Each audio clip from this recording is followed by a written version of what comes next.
The old hotel loomed over them, a Gothic monolith against a bruised twilight sky. Its windows, like vacant eyes, stared out at the world. No light emanated from within, just an unsettling emptiness. Desolation Inn, the sign creaked. Its once gilded letters now rusted and flaking. This place had a story, a bad one. The air turned instantly colder as they stepped out of the car. A shiver ran down Sarah's spine. Maybe this wasn't such a good idea, she whispered, her breath fogging in the twilight. Beside her, Chloe, ever the pragmatist, slammed the car door. Don't be silly, it's just an old hotel, perfect for a weekend getaway. Mia, usually the adventurous one, remained unusually quiet, her gaze fixed on the highest window, a sense of foreboding settling over her. Three friends, escaping the city for a weekend, seeking refuge in the supposed peace of the countryside. Sarah, the nervous one, always anticipating disaster. Chloe, the strong one, masking her vulnerabilities with sarcasm. And Mia, the free spirit, harboring a deep-seated fear of the unknown. They had chosen Desolation Inn for its isolation, a place to reconnect, to escape the demands of their lives. Little did they know, they were stepping into a nightmare. The old caretaker, a man with eyes that held too much wisdom, handed them the keys. Not many folks come here anymore, he rasped, his voice a dry wind through dead leaves. Some things don't like to be disturbed. His warning echoed in their ears as he shuffled away, leaving them alone in the unsettling silence of the grand decaying lobby. The first night was the worst. The silence of the hotel was broken only by the creaking of the old building.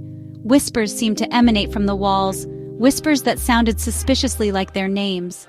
Shadows danced at the edge of their vision. Each time they turned to face them, they vanished.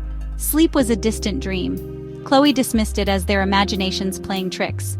"We're tired," she said, her voice unnaturally loud in the stillness. "Our minds are creating things." But Sarah couldn't shake the feeling of being watched. Her hand trembled as she reached for Mia's. "I don't like this," she whispered, her eyes wide with fear. Mia, for once, had no reassuring words. She felt it too. Something was wrong, terribly wrong.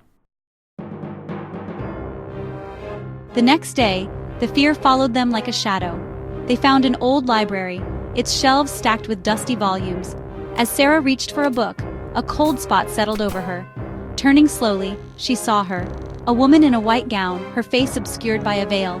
She stood at the end of the aisle, her form shimmering, almost translucent. Sarah screamed, a primal sound of terror that echoed through the silent library. Chloe and Mia rushed in, their faces etched with concern.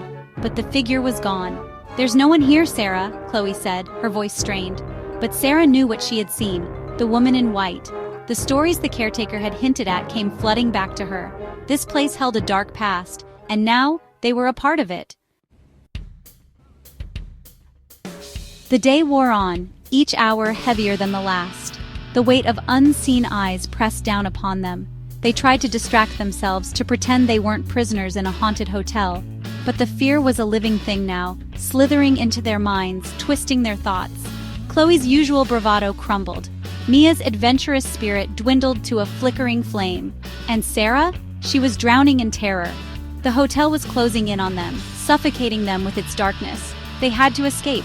But how? The old caretaker was nowhere to be found. They were trapped. Desperate for answers, they decided to hold a seance.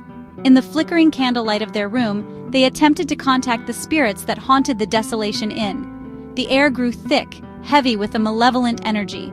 And then, it happened. The candle flames danced wildly, casting grotesque shadows on the walls. A cold wind swept through the room, swirling around them, chilling them to the bone. A voice, raspy and ancient, whispered through the darkness. It spoke of betrayal, of a love gone wrong, of a soul trapped within the walls of the hotel. It spoke of the woman in white, her heart broken, her spirit seeking solace, or perhaps revenge. Driven by a mixture of fear and morbid curiosity, they ventured into the musty darkness of the attic. Dust motes danced in the slivers of light that pierced through cracks in the boarded-up windows. The air hung heavy, thick with the scent of decay and the weight of forgotten tragedies. It was there, amongst the discarded remnants of lives once lived, that they found her diary. The leather-bound book lay open, as if inviting them to read its secrets. The spidery handwriting told a tale of love, loss, and ultimately, murder. The woman in white, her name was Eliza, had been betrayed by the man she loved, left to die within the very walls of the hotel that had been their sanctuary. Now, her spirit remained, tethered to the place of her suffering, seeking solace and revenge. Panic seized them. They had to escape the hotel, to break free from the clutches of Eliza's vengeful spirit. As they stumbled back towards the main staircase, the floorboards groaning beneath their weight, the air turned icy cold. The temperature plummeted, sending a shiver down their spines. And then they saw her. Eliza. She stood at the bottom of the stairs, her white gown billowing around her, her face still veiled, but her sorrow, her rage, palpable. The doors slammed shut, trapping them. The windows, they discovered, were bolted shut, the glass impenetrable. They were trapped, at the mercy of a spirit scorned. Their hearts pounded against their ribs, a frantic rhythm against the suffocating silence of the hotel. There was no escape. Eliza was everywhere. The next morning, the first rays of dawn pierced through the gaps in the boarded-up windows. The oppressive darkness that had held the hotel captive for what felt like an eternity seemed to recede, if only slightly. The three friends huddled together, their faces pale and drawn, their eyes wide with a mixture of exhaustion and terror. They had survived the night, but the ordeal had changed them. The Desolation Inn had claimed a part of them, leaving an indelible mark on their souls. They knew, with a chilling certainty, that Eliza's spirit would remain, forever bound to the hotel. And as they finally stumbled out into the blinding light of day, they couldn't shake the feeling that they were leaving a part of themselves behind, trapped within those decaying walls, alongside the sorrowful spirit of the woman in white.